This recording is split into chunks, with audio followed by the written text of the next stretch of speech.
There comes a point in the quiet turning of life's wheel when you realize you are not who you were. Not in the sense of a changed identity, but in the subtle, almost imperceptible softening of your inner state. Healing, true healing, is not something loud. It does not arrive like thunder. It does not shout its presence. It simply is. Let us observe now, with gentle attention, 7 signs that you are finally healing, not from a place of striving, but from the spacious stillness that arises when you cease to resist the present moment.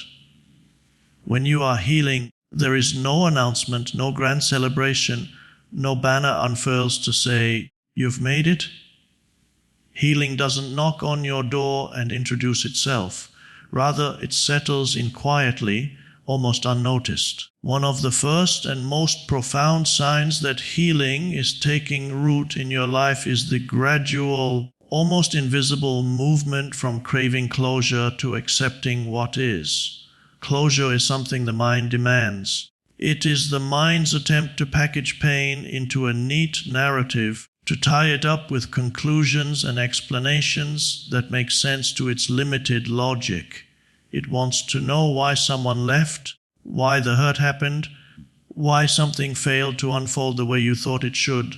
It wants justice, clarity, finality. This need for closure is deeply rooted in the ego's desire to control life, to hold dominion over the uncontrollable, to name and define what is inherently fluid. When you are in the thick of your suffering, this search for closure can become all-consuming. You replay conversations in your head, imagine different outcomes, question your choices, and scrutinize every detail in the hope of finding meaning. This is not wrong. It is part of the process. But it is also a form of resistance. You resist the present moment by clinging to the past. You resist life by insisting it should have unfolded differently. And so you suffer. But there comes a moment, a subtle, quiet shift when that grasping begins to relax. You no longer feel the same urgency to revisit the past. The mental rehearsals lessen, the replays fade, and most significantly, you begin to understand something profound. Not all wounds are healed by answers. Not all pain can be resolved through understanding. Some things simply are. Some experiences defy logic, and some people will never explain themselves. And as this awareness settles within you, the grip loosens, the ache softens, you stop needing closure because you are no longer trying to fit life into a mental box. In that moment, acceptance dawns not as a forced practice or a spiritual idea, but as a lived reality. Acceptance is not resignation. It is not saying, "This was okay." It is saying, "This is what happened." It is meeting life on its terms rather than insisting it conform to your own. You begin to realize that healing is not about rewriting the past, but about making peace with it. You see that your peace does not depend on what happened, but on your relationship with what happened. When you no longer need the story to change, you find stillness. This acceptance does not come from effort. It arises from presence. When you are truly present, there is no past to obsess over.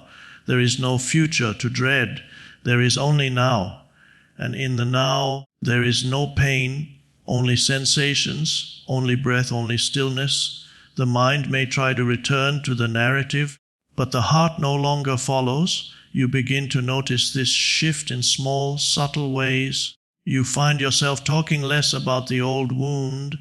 You no longer feel compelled to analyze or explain it. Someone asks you about it, and you simply say, "It happened." There's no drama, no need to relive it, just space. Spaciousness where there used to be tightness. That is the work of healing. You might find that your dreams no longer carry the same symbols. The people who once haunted your nights begin to fade into the background. You no longer wake up with the same heaviness. It's not that the past is forgotten. It's that it no longer defines you. It no longer grips you. There is freedom in that. There is liberation. This freedom is not loud or triumphant. It is quiet and steady. You begin to feel more grounded. You're more rooted in the present moment. You are no longer living from the wound. You are living from awareness. You notice beauty more easily. The sky looks different, a bird in flight, the sound of wind, the feel of your feet on the ground.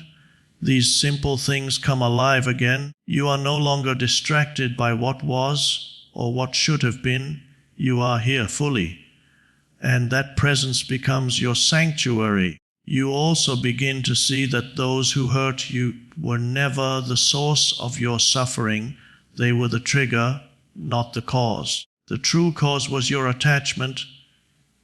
You're clinging to how things should have been, to the identity you built around your pain. When you release the need for closure, you release the identity that pain created. You are no longer the one who was hurt. You are simply a presence, awake to life, untethered from the story. This shift is not always noticeable to others. It may not even be visible to you at first. But over time, you begin to feel a quiet strength within you. You are less reactive. You are more at ease. You laugh more freely. You no longer need to justify your healing to anyone. It is enough that you feel it. It is enough that you know it. And in that knowing, there is peace. Healing, then, is not a destination. It is not a goal to reach or a box to check. It is a state of being, a return to presence, a softening, a release. It is the understanding that life does not owe you an explanation, and you do not need one to be at peace. You can be whole without having every piece in place. You can be complete without knowing why things broke. Because healing is not found in the answers. It is found in your ability to be here, now fully, without resistance. There is a profound transformation that begins to occur when you are truly healing, and one of the clearest indicators of this transformation is the way your triggers begin to lose their power. A trigger is not just a memory or a flashback. It is the emotional charge that remains attached to past pain. It is the body's way of remembering what the mind would prefer to forget. Triggers often seem to arise out of nowhere. A word, a tone, a smell, a situation, something seemingly benign, can stir a deep and painful emotional reaction within you. And yet, as you begin to heal, the frequency, intensity, and duration of these emotional storms begin to shift. What once felt like a flood now feels like a ripple. The emotions might still arise, but they do not consume you. They no longer define your response or hijack your presence. Instead of being pulled into the story of the past, you begin to witness it. You become the observer, not the participant. This shift is subtle yet revolutionary. Before, a single comment might have left you spiraling for hours or days, replaying old wounds, defending yourself in your mind, or withdrawing into silence. Now, you notice the comment, you feel the reaction surface, but you do not react in the same way. You pause, you breathe, you create space. In that space, something beautiful happens. You begin to see the trigger for what it truly is, a messenger, not a threat. It is not there to punish you, but to illuminate what still wants to be seen and healed. This is the wisdom of the body and the intelligence of the present moment. The trigger no longer needs to overpower you because it has served its purpose. It brought awareness. And awareness, when met without judgment, becomes healing. You no longer identify with the trigger. You do not say, "Oh, broken, I am wounded." You say, there is pain here, and you sit with it as you would sit with a frightened child, not to fix it, but to hold it in love. The loss of power in your triggers is not a sign that you are numb or that you no longer care. On the contrary, it is a sign of presence. You are not avoiding the pain. You are simply no longer controlled by it. You have stopped assigning meaning to every emotional fluctuation. You no longer interpret every feeling as a signal that something is wrong. You see that feelings come and go. They rise and fall like waves. You do not cling to them. You do not resist them. You allow them to pass through, knowing they are not who you are. This change is not something that can be forced. It is not a product of mental effort. You cannot will your way into being untriggered. That approach only adds another layer of resistance. Instead, it is a natural byproduct of inner spaciousness. As you become more grounded in the present moment, more attuned to your breath and body, more aware of your thoughts without being enslaved by them, the old triggers begin to dissolve. They lose their charge. They lose their narrative power. The story no longer sticks because there is no longer a self who needs to protect it. Sometimes you will notice the trigger arise and be surprised by your own calmness. Someone may speak harshly, and instead of defending yourself, you feel compassion for their pain. A memory may surface, and instead of collapsing into sorrow, you feel gratitude that you survived. A familiar rejection may appear, and instead of feeling abandoned, you recognize your own presence is enough. These are not just signs of emotional maturity, they are signs of awakening. You are waking up from the trance of fear, from the illusion that your peace can be taken from you by an external event. There is also a growing sense of confidence that emerges with this shift.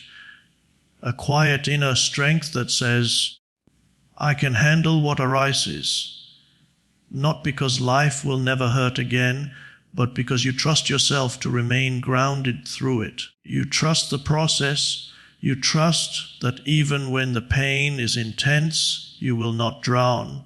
You have been to the depths and returned. You have faced the fire and remained whole.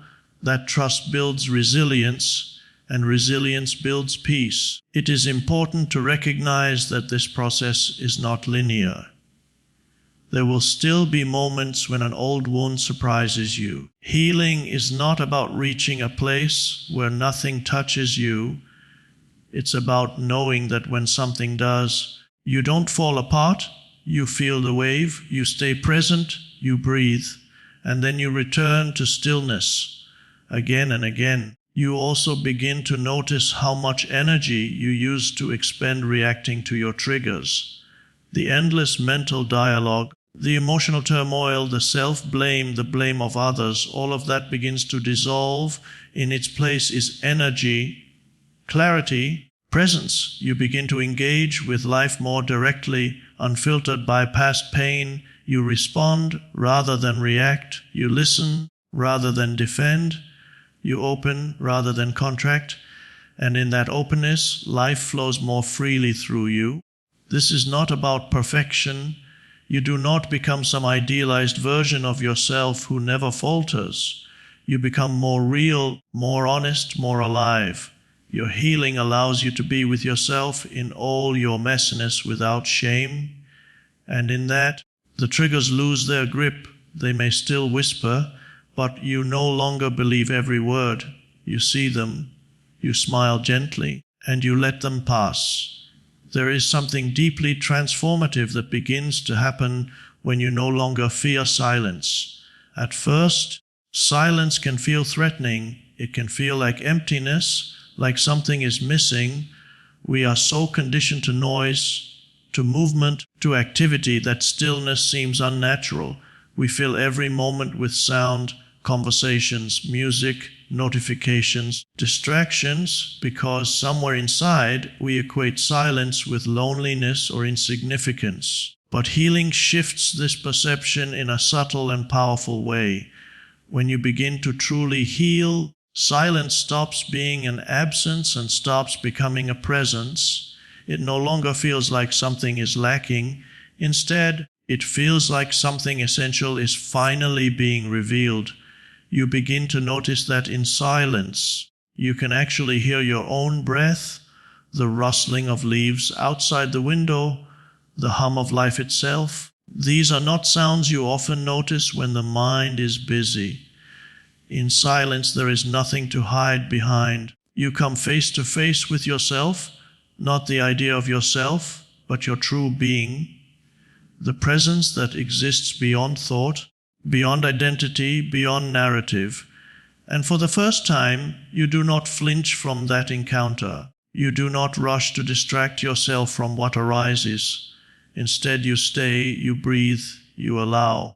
There is a quiet intelligence in silence that cannot be grasped by the thinking mind. It is not about the absence of noise, but the presence of stillness. Stillness is not passive, it is deeply alive. It is the space in which all things arise and dissolve, and as you become more comfortable in silence, you begin to realize that the peace you were searching for in external things was always here, beneath the noise, beneath the striving, beneath the mental chatter. It was waiting for you in the spaces between your thoughts, in the pauses between your actions. When silence becomes your home, you no longer need to fill the void with other people's opinions, with endless entertainment, with constant validation. You no longer need the world to tell you who you are, because you have touched something deeper within yourself. You have found a still point that is not dependent on anything outside of you. This is not about isolation. It is about inner communion. It is about being with yourself in a way that feels whole, grounded, and enough. As you spend more time in silence, you begin to notice the mind's patterns with more clarity. You see the thoughts that try to pull you into fear, the stories that replay past pain, the voices that say you're not good enough. But now you don't believe them so easily. You see them as clouds passing through the vast sky of your awareness. You don't chase them, you don't resist them. You let them come and you let them go. And in doing so, you begin to rest in something deeper than thought. You begin to rest in being. There is also a softness that arises in silence. You stop needing to be so defended. You stop needing to perform to impress, to convince. You realize that the most honest parts of you are the ones that don't need to say anything at all. There is great power in presence, in simply being with someone without needing to speak, without needing to fill the space with words. In silence, relationships deepen. You begin to listen more, not just with your ears, but with your whole being. You become attuned to the subtle energies, to the unspoken, to the truth beneath the words. You also begin to see how much of life you were missing when your attention was scattered. You begin to feel the texture of moments more fully. Drinking tea becomes a meditation. Walking outside becomes a dialogue with the wind. Looking into someone's eyes becomes a sacred act. These are not grand or dramatic changes.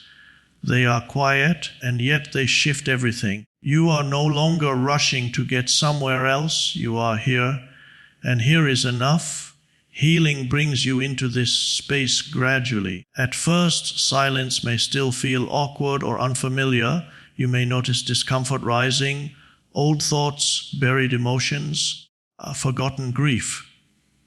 But you begin to see that this is not a sign that something is wrong. It is a sign that something is being released. The silence is not empty. It is a container for truth. And as you remain in it, without resistance, without judgment, the discomfort transforms, the grief softens, the fear dissolves. What remains is presence, and presence heals. There may come a point where you crave silence in a way you once craved distraction.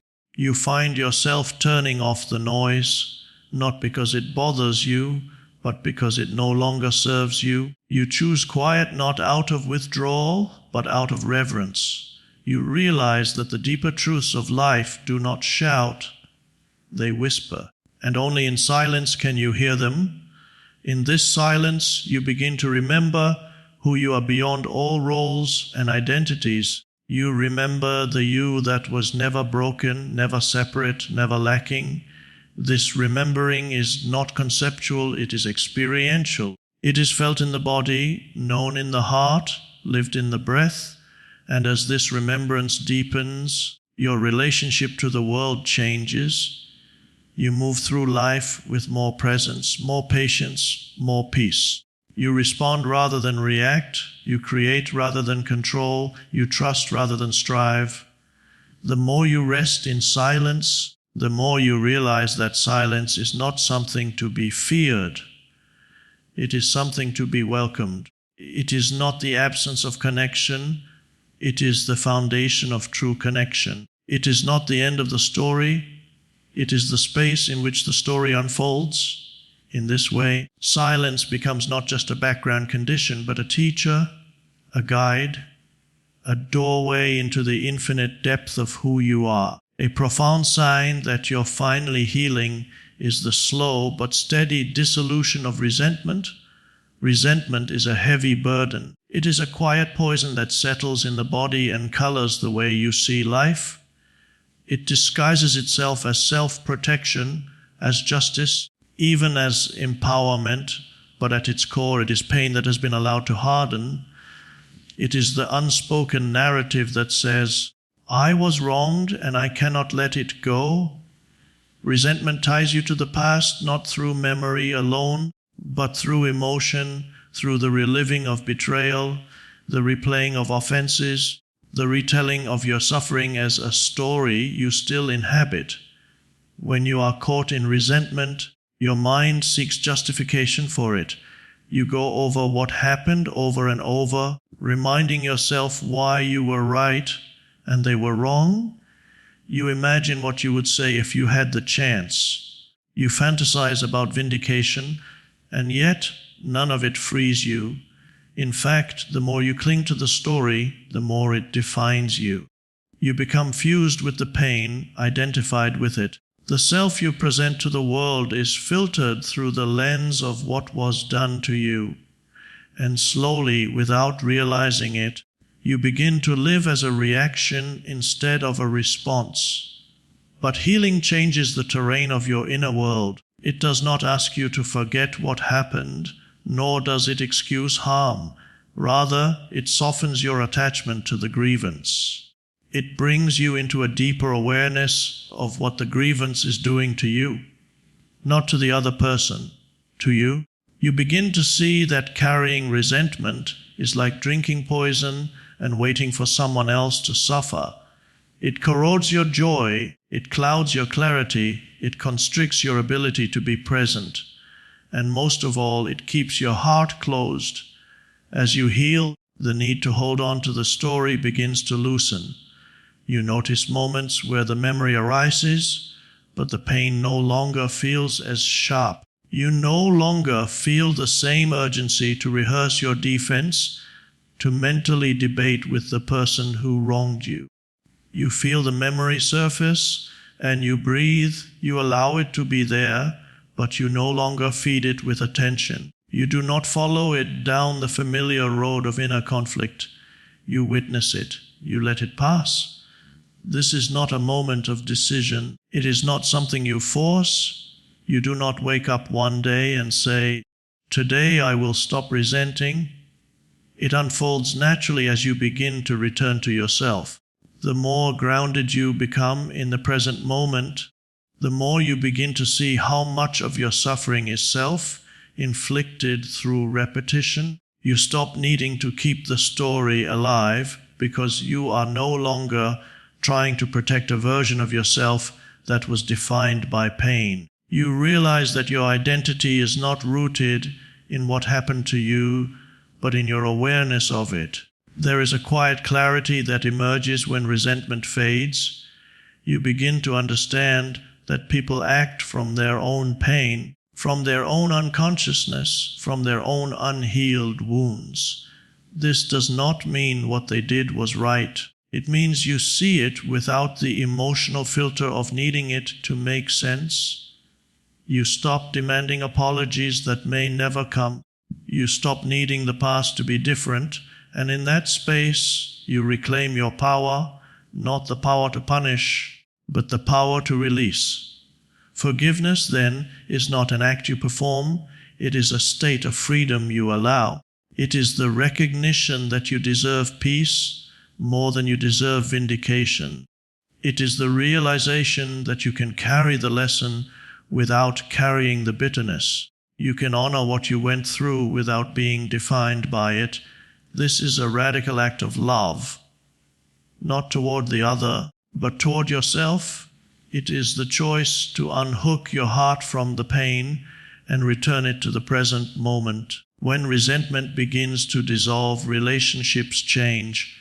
Even if the person who hurt you is no longer in your life, the way you relate to others begins to shift. You no longer approach connections from a place of guardedness or suspicion. You do not project old pain onto new people. You see them as they are, not as echoes of the past. Your heart becomes more open, more available. You begin to trust not blindly, but wisely. You trust your own ability to respond, to walk away if needed, to speak your truth without aggression. This is what emotional freedom looks like. You may even find moments of compassion arise toward those who once caused you pain, not because you condone their behavior, but because you see their humanity. You see the hurt beneath the harm, the confusion beneath the cruelty. This seeing is not something you manufacture. It comes when you are no longer bound by your own pain. It comes when you are no longer living from the wound. And when that happens, your energy shifts. You no longer vibrate at the frequency of conflict. You begin to live in harmony within yourself and with the world. This inner harmony is not loud. It is not something others may even notice at first, but you feel it. You feel the lightness in your chest, the spaciousness in your thoughts, the absence of the need to be right. You feel the quiet joy of presence returning to your life. You begin to move with more grace, speak with more care, and listen with more openness, not because you are trying to be someone new, but because you are no longer carrying the old pain as your identity. You are simply here now, whole and free. Another clear sign that you are finally healing is when you begin to care less about what others think, not in a defiant or dismissive way, but in a quiet, grounded, peaceful way. It is not that you become cold or indifferent. It's that your sense of self is no longer so easily shaken by external opinions.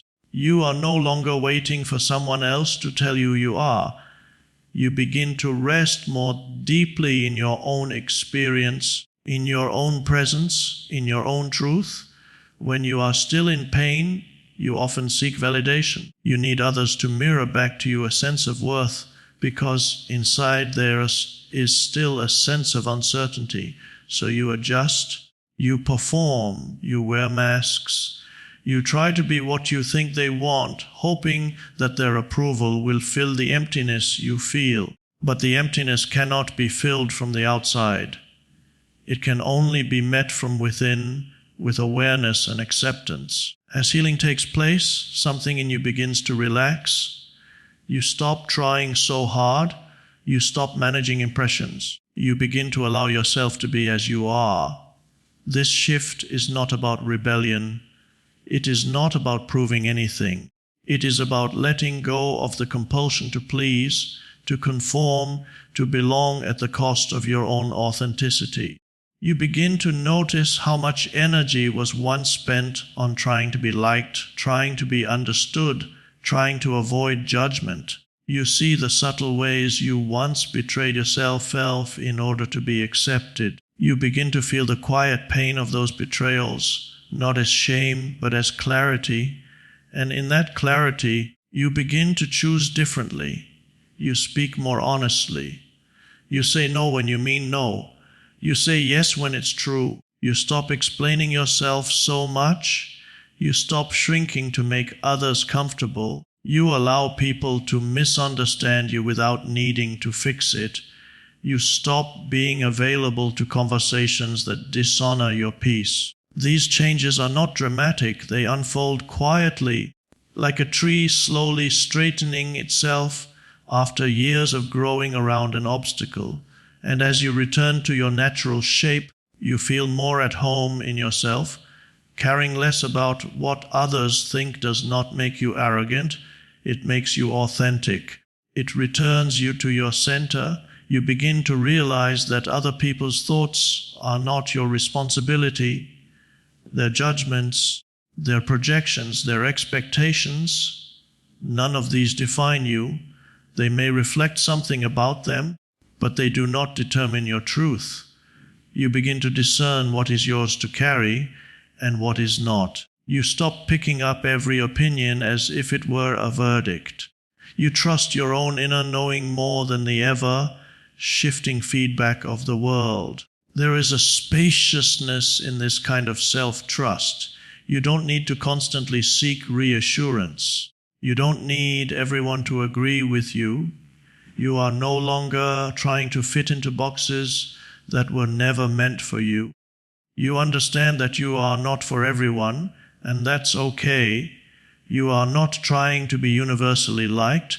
You are simply being, and in that being, you begin to attract those who resonate with your truth, not your performance. You also begin to notice how much quieter the mind becomes when it is not constantly evaluating itself through the eyes of others. The endless commentary, the second-guessing, the self-criticism, the overthinking begins to soften. You are no longer performing a version of yourself.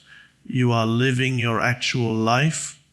You feel more relaxed in your own skin. You dress for yourself. You move for yourself. You speak from your own center, not from a rehearsed script designed to avoid discomfort. And as this deep acceptance grows within you, you also become more compassionate toward others, because you are no longer projecting your need for validation onto them. You can actually see them more clearly. You can listen without defensiveness. You can disagree without needing to win. You can love without needing to be approved of. Your relationships become freer, more honest, less entangled. You are not manipulating or being manipulated. You are simply showing up, open-hearted and grounded in who you are. This freedom does not make you isolated. It makes you whole. It allows you to walk into a room without scanning for how you're being perceived. It allows you to speak your truth even when your voice shakes. It allows you to sit in silence without needing to be seen. You are no longer hungry for recognition. You are nourished from within, and from this place of inner fullness, you are able to give more freely, love more purely, and live more fully. You also become less reactive. Criticism that once would have pierced you now lands with less force. Praise that once would have inflated you now feels pleasant, but not essential. You are no longer swinging between extremes of self-doubt and ego. You are steady, rooted in something deeper than approval. You have come to know yourself not as an image, but as presence, not as a role, but as awareness. This knowing does not need to be defended. It does not seek applause. It simply is. The world continues as it always has, offering its opinions, its expectations, its noise. But something in you has changed. You are no longer so easily pulled from your center. You are no longer so easily persuaded to abandon yourself. You have stopped outsourcing your self-worth. You have remembered who you are beneath the roles, beneath the projections, beneath the masks. And in remembering, you have returned to your natural state, free, aware, and whole. Another unmistakable sign of healing is that you start to notice beauty again, not in grand dramatic spectacles, but in the quiet, ordinary moments that once passed you by unnoticed. When you're consumed by pain, it's as though the world turns gray. Your sense is dull, your gaze narrows, and everything is filtered through a lens of survival. You are focused on getting through, not taking in. The trees still sway in the wind. The light still moves gently across the wall in the afternoon. The laughter of children still echoes in the background, but you don't feel them. You're too caught in your own storm to perceive the subtle grace that surrounds you. But healing changes the texture of your awareness. You begin to notice again, not all at once, but slowly, like a fog lifting. One day you might pause and catch the glimmer of sunlight on a window pane and feel something stir inside you. It may be fleeting, delicate, almost imperceptible, but it's there, a sense of warmth, a moment of stillness, a soft smile that arises without effort. This is not sentimentality or forced gratitude. It is presence beginning to awaken. You start to feel the rhythm of the world again. The rustle of leaves becomes music. The scent of rain becomes a comfort. A stranger's kind eyes meet yours, and you feel the connection. You are no longer behind the thick glass of inner turmoil. You are here, open, able to receive the richness of life. And what you receive is not always loud or ecstatic. Sometimes it's just the softness of a blanket, the sound of your own breath, the way the morning light filters through the curtain. These small things carry a quiet sacredness, a gentle beauty that requires a still mind to be seen. This return to beauty is not the result of forcing yourself to be positive. It is not an intellectual exercise in counting blessings. It is what naturally occurs when the weight of inner resistance begins to dissolve. The more you let go of the need to protect yourself with stories, with judgments, with control, the more you are available to the now. And the now is always rich. Even in its simplicity, even in its stillness, it overflows with subtle wonders. You might find yourself captivated by the way someone laughs or moved by the silence between words. You might sit in a room with no distractions and realize that you don't need to do anything to feel alive. The simple act of being becomes enough, and this sense of enough is beauty. It is not attached to an object, not dependent on aesthetics. It is a quality of presence. You see beauty not just with your eyes, but with your whole being. You feel it as aliveness, as openness, as peace. As you continue to heal, your appreciation deepens. What once seemed mundane now feels like a gift. Washing dishes becomes a quiet meditation. Walking to the store becomes an opportunity to feel your feet on the ground, the breeze on your face. You are no longer rushing through life in a state of unconscious urgency. You are here. And because you are here, you see what is here. Not what you want it to be, not what you fear it might become, but what it actually is, alive, vibrant, sufficient. Even in the presence of pain, this beauty can coexist. Healing does not mean you never hurt again. It means that your pain no longer obscures the light entirely. You can feel grief and still notice the stars. You can carry sorrow and still be touched by a bird's song. This is the strength that presence offers. It is not the eradication of difficulty, but the widening of your awareness so that difficulty is no longer the whole story. In this widened space, life begins to shine again. You may even find yourself moved to tears, not from sadness, but from the sheer tenderness of being alive. A conversation with someone you love, the sound of your own laughter, the feeling of water on your skin, these ordinary things begin to shimmer, not because they have changed, but because you have. Your perception is no longer dulled by mental noise. Your heart is no longer covered in armor. You are receptive, and in this receptivity, beauty flows in. There is nothing to chase, nothing to achieve in this state. Beauty is not something you go looking for. It is something you notice when you stop looking elsewhere. It is always present, quietly waiting beneath the surface of things. You don't have to try to find it. You simply have to stop overlooking it. And when you do, you begin to live in a different way, slower, gentler, more connected. Your life may look the same from the outside, but inside everything feels different. The pressure is gone, the striving softens, the present moment becomes not just bearable but nourishing.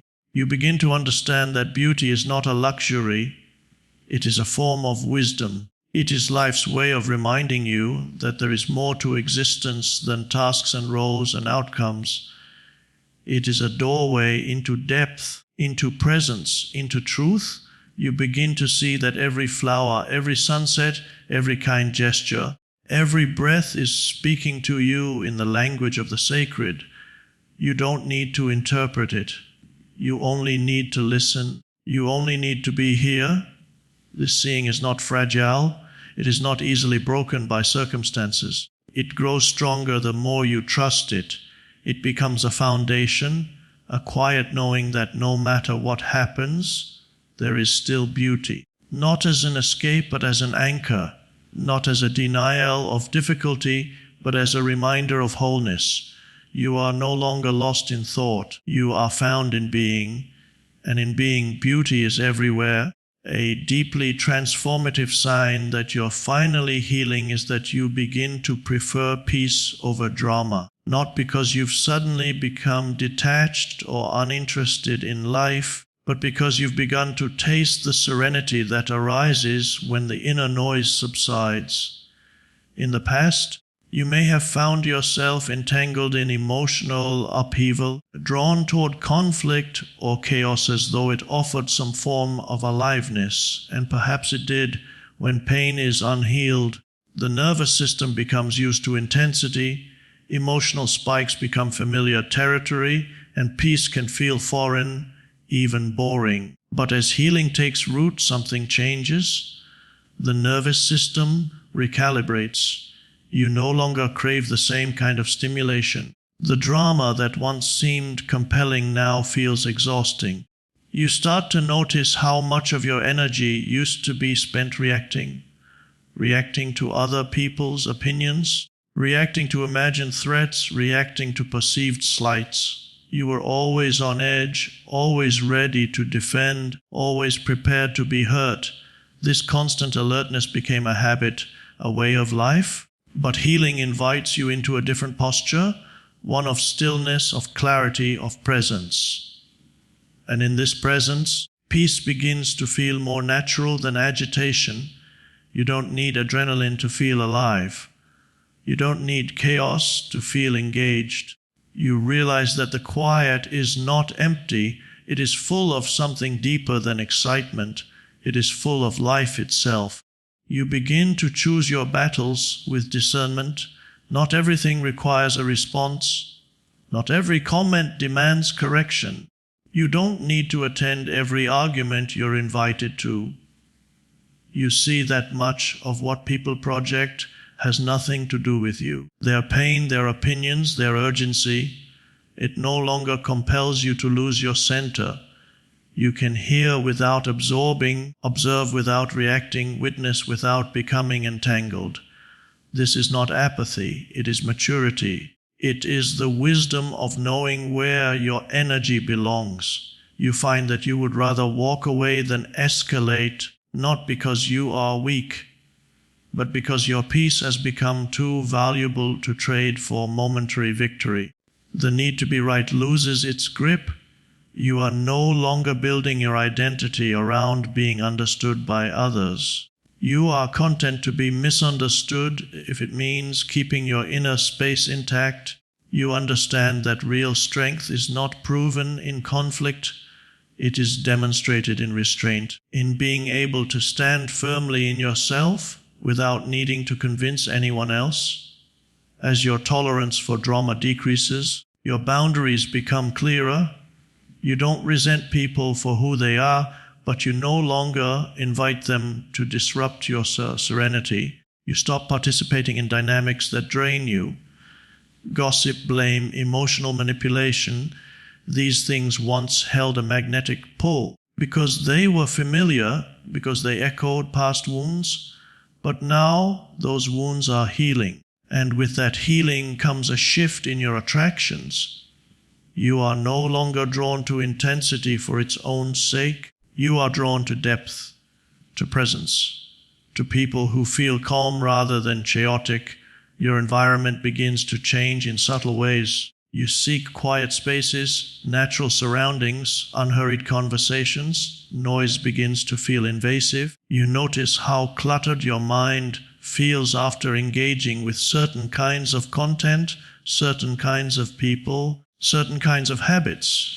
And so you simplify, you choose fewer words, slower movements, more intentional interactions. You are no longer living reactively. You are responding from presence. You are not trying to escape your emotions. You are learning to feel them without becoming them. This is peace, not the absence of feeling, but the spaciousness in which feeling can unfold without overwhelm. You might notice that your relationships evolve. Some fall away naturally without drama or blame, not because there is hostility, but because the resonance is no longer there. You no longer bond over shared complaints or mutual dissatisfaction. You seek connection that is rooted in mutual respect, in quiet joy, in shared presence.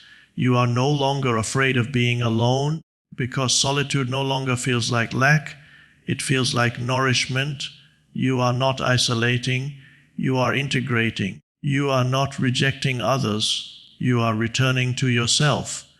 Even in moments of conflict, you find that your responses are softer. You no longer raise your voice to be heard. You speak from the heart with clarity and calm. And if the other cannot meet you there, you do not force it. You let it be. You let them be. You let yourself be. This letting be is the essence of peace. It is the understanding that not everything needs to be controlled. Not every discomfort needs to be fixed. Not every emotion needs to be acted on. You are no longer trying to manage the external world in order to feel safe internally. You have begun to discover the safety that arises from being deeply present with yourself. This shift toward peace is not about perfection. You still feel anger, sadness, frustration, but you are not consumed by them. You do not spiral. You return more quickly to your center. You know where that center is now. It is not located in anyone's approval, in any external condition. It is within you, and you return there again and again, like a bird returning to its nest. There is refuge in this return. There is power in this stillness. And the more you touch it, the less you are willing to abandon it. You begin to appreciate the gentle beauty of an untroubled moment. A quiet morning, a deep breath, a soft gaze, a slow walk. You are no longer chasing the high of emotional extremes. You are settling into something more sustainable, more grounded. You begin to see that peace is not a passive state.